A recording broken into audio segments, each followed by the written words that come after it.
আমরা দেখব বাংলা সাহিত্যের বিভিন্ন গুরুত্বপূর্ণ সাহিত্যিক এবং তাদের সাহিত্যকর্ম। Starting from Syed Shamsul Haq, Al Mahmud, Shawkat Ali, doctor Anisuzzaman, Hasan Azizul Haq, Akhtaruzzaman Elias, Ahmed Sofa, Nirmalendu Goon, Selina Hossain, Homen Azad, Humayun Ahmed, আর এদিকে মামুনুর রশিদ, সলিমউদ্দিন আছে, তারপর মোহাম্মদ জাফর ইকবাল, শহীদুল জাহির, এবং এদিকে কিছু অন্যান্য গুরুত্বপূর্ণ সাহিত্যিকদের সাহিত্যকর্ম আছে।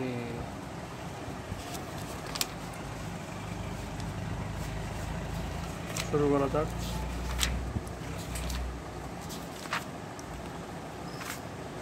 সবার আগে সৈয়দ শামসুল হক, তিনি সবার সবচেয়ে কম বয়সে তিনি 29 বছর বয়সে বাংলা একাডেমি পুরস্কার পেয়েছেন এবং তার হায় মানুষ সঙ্গীন মানুষ গানটা কিন্তু অনেক জনপ্রিয়। তারপর তিনি সব্যসাচী লেখক হিসেবে পরিচিত। তার উপন্যাস প্রধানত দুটা আর কি। এটা হচ্ছে নিষিদ্ধ লবণ, একটা হচ্ছে নীল দংশন। তো নি দুটাই কিন্তু তার মুক্তিযুদ্ধ নিয়ে। একটা হচ্ছে নিষিদ্ধ লবণ, নীল দংশন। আর অন্যান্য আছে যে হচ্ছে দেয়ালের দেশ, খেলারাম খেলে যা, সীমানা ছাড়িয়ে। তো মনে রাখার জন্য যে হচ্ছে খেলারাম দেয়াল পেরিয়ে সীমানা ছাড়িয়ে খেল, এরকম আর কি মনে রাখবেন। এরপর তার নাটক আছে নুরুল দিনের সারা জীবন, যেটা রংপুর কৃষক বিদ্রোহের ঘটনা অবলম্বনে, এবং পায়ের আওয়াজ পাওয়া যায়, যেটা মুক্তিযুদ্ধ ভিত্তিক অনেক বিখ্যাত নাটক। তারপর কাব্যগ্রন্থ এখানে আছে পরাণের গহীন ভেতর। আচ্ছা, পরাণের গহীন ভেতর কাব্যের কবিকে অবশ্যই সৈয়দ শামসুল হক, এবং সবচেয়ে কম বয়সে বাংলা একাডেমি পুরস্কার পায় সৈয়দ শামসুল হক। এবার আল মাহমুদ আছে। তো আল মাহমুদ তিনি হচ্ছে তার মেইন নাম কিন্তু আসলে মীর আব্দুল শুকুর মাহমুদ। তিনি দৈনিক গণকণ্ঠ পত্রিকার সম্পাদক ছিলেন। আর তার কাব্যগ্রন্থ প্রথমটা হচ্ছে লোকান্তর, তারপর সোনালী কাবিন, যেটা সম্ভবত সনেট, সোনালী কাবিন। এরপর আছে বক্তিয়ারের ঘোড়া। তারপর গল্পগ্রন্থের মধ্যে আছে পানকৌড়ির রক্ত। আর উপন্যাসের মধ্যে ডাহুকি আছে। উপমহাদেশ, এই উপন্যাসটা অনেক গুরুত্বপূর্ণ, কারণ এটা মুক্তিযুদ্ধ নিয়ে। আর কাবিলের বোন আছে, এটা হচ্ছে মুক্তিযুদ্ধ নিয়ে। তাহলে উপন্যাস কি? উপমহাদেশ, তারপর হচ্ছে কাবিলের বোন, উপমহাদেশ আর কাবিলের বোন। সোনালী কাবিলের রচয়িতা অবশ্যই আমাদের আল মাহমুদ। তারপর শওকত আলী, যাকে আমরা মনে রেখেছি নারাই উপন্যাসের জন্য, যেটা হচ্ছে আপনার ওই যে আর কি তেভাগা আন্দোলন, আর হচ্ছে যাত্রা হচ্ছে তার মুক্তিযুদ্ধ ভিত্তিক, এটা হচ্ছে উপন্যাস। আর এদিকে প্রদেশে প্রকৃতজন, এটা হচ্ছে আপনার একটা উপন্যাস, এটার জন্য বেশ বিখ্যাত তিনি, প্রদেশে প্রকৃতজন। পিঙ্গল আকাশটা মোটামুটি একটু গুরুত্বপূর্ণ। আচ্ছা, এরপর আছে আপনার হাসান আজিজুল হকের খুবই গুরুত্বপূর্ণ হচ্ছে আপনার আগুন পাখি উপন্যাস, সেটা হচ্ছে আপনার দেশ বিভাগ নিয়ে উপন্যাস। আর গল্পগ্রন্থ আছে আত্মজা ও একটি কবরী গাছ, এটাও দেশভাগ নিয়ে মনে হয়। গল্পগ্রন্থ কি? আত্মজা ও কবরী গাছ। আর উপন্যাস হচ্ছে আগুন পাখি। আগুন পাখির রচয়িতা হাসান আজিজুল হক। এরপর আছে আখতারুজ্জামান ইলিয়াস চাচা, তিনি হচ্ছে গাইবান্ধায় জন্মগ্রহণ করেন। আর উপন্যাস আছে এখানে চিলেকোঠা সেপাই আর খোয়াবনামা তেভাগা আন্দোলনের একটা পার্ট নিয়ে রচিত।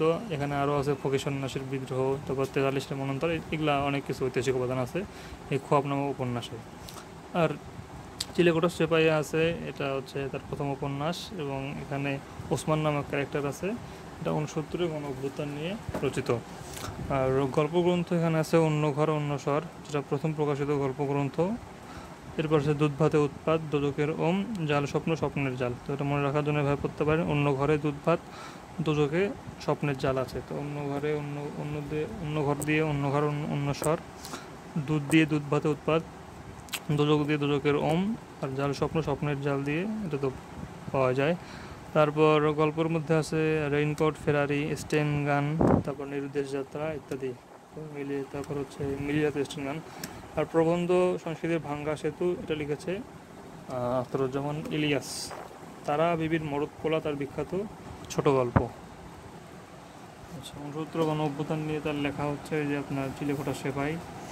তারপর দুধভাতে উৎপাত, অবশ্যই আমাদের আখতারুজ্জামান ইলিয়াস। তারপর আহমেদ সফা, তিনি, তার উপন্যাস হচ্ছে গাভী বৃত্তান্ত, তারপর ওঙ্কার, অর্ধেক নারী অর্ধেক ঈশ্বরী, অর্ধেক নারী অর্ধেক ঈশ্বরী, ওঙ্কার, গাভী বৃত্তান্ত, এটা হচ্ছে তার উপন্যাস। আর প্রবন্ধের কথা যদি বলা হয় তাহলে একটা খুব গুরুত্বপূর্ণ,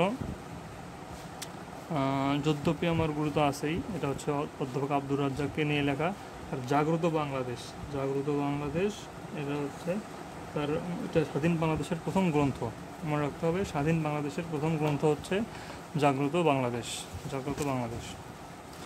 এরপর নির্মলেন্দু গুণ, এখান থেকে কাব্যগ্রন্থ পড়তে পারেন প্রেমাংশ, রক্ত চাই, আর না প্রেমিক না বিপ্লবী। আর বিখ্যাত কবিতা আছে হুলিয়া আর স্বাধীনতা। হুলিয়া আর স্বাধীনতা এই শব্দটি কীভাবে আমাদের হলো, এই দুটা। তারপর সেলিনা হোসেন, তিনি অনেক কিছু লিখেছেন, মুক্তিযুদ্ধ নিয়ে লিখছেন, ভাষা আন্দোলন, তেভাগা।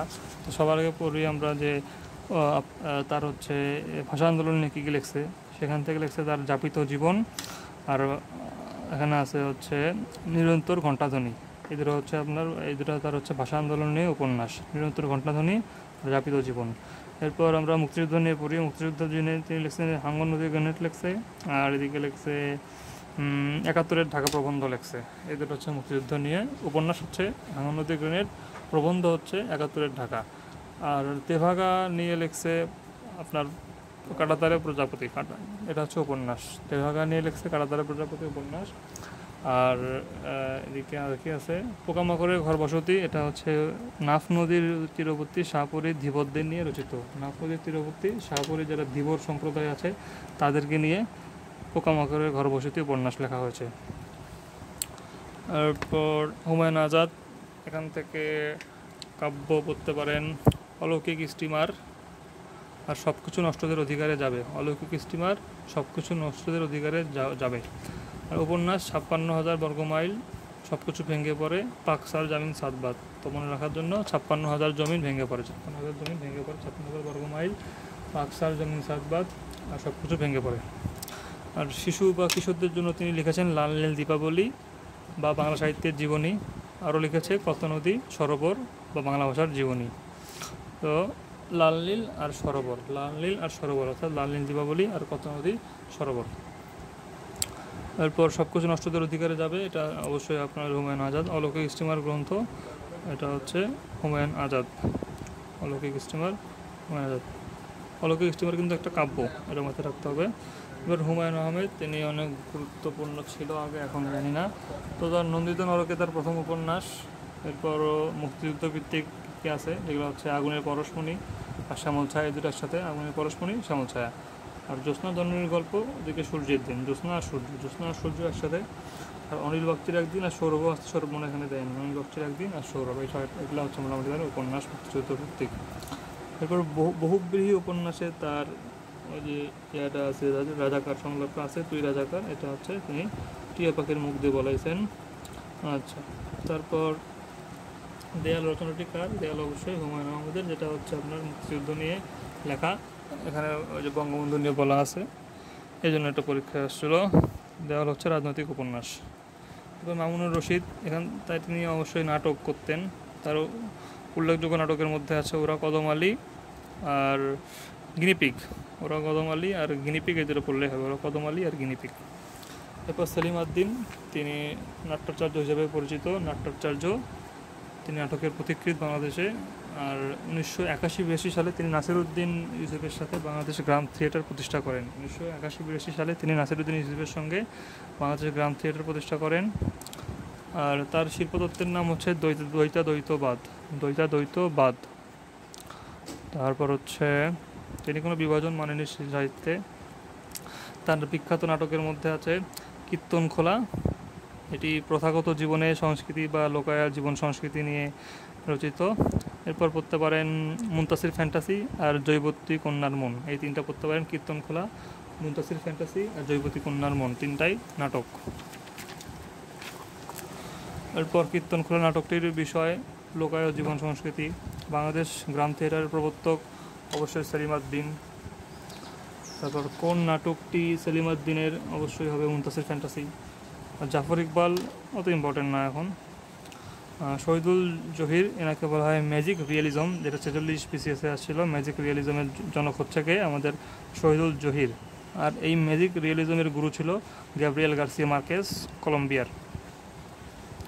আর এখন অন্যান্য সাহিত্যিকদের আমরা গুরুত্বপূর্ণ অবদান দেখি।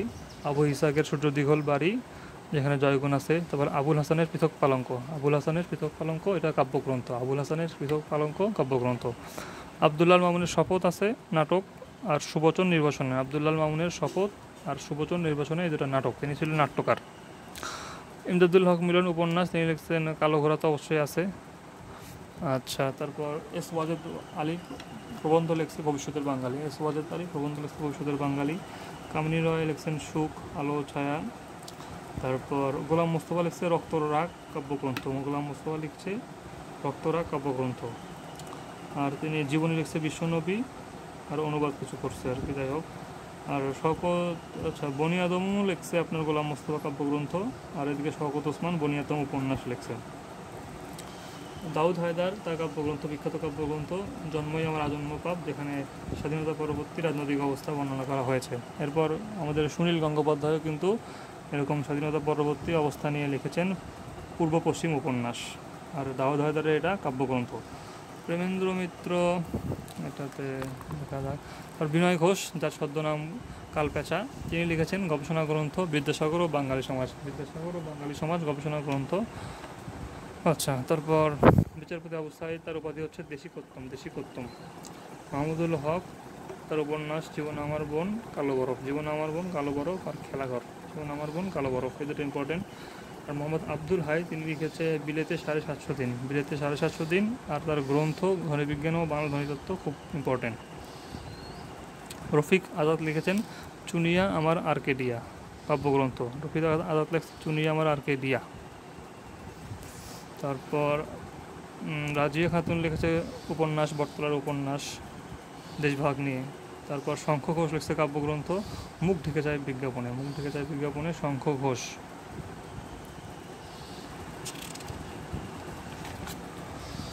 আর এদিকে আপনার আর কে আছে, গঙ্গা, গঙ্গা একটা উপন্যাস সমরেশ বসুর, যেখানে তিনি জেলে জীবন কেন্দ্রিক উপন্যাস লিখছে। আর মুক্তিযুদ্ধ, প্রিয় যোদ্ধা প্রিয়তম, মুক্তিযুদ্ধ ভিত্তিক হারুন হাবিব লিখছে। তাহলে মুখ ঢেকে যায় বিজ্ঞাপনে শঙ্খ ঘোষের এটা। তারপর বটতলার উপন্যাস রাজিয়া খাতুন, এস ওয়াজেদ আলী ভবিষ্যতের বাঙালি। ঠিক আছে, পর্যন্তই।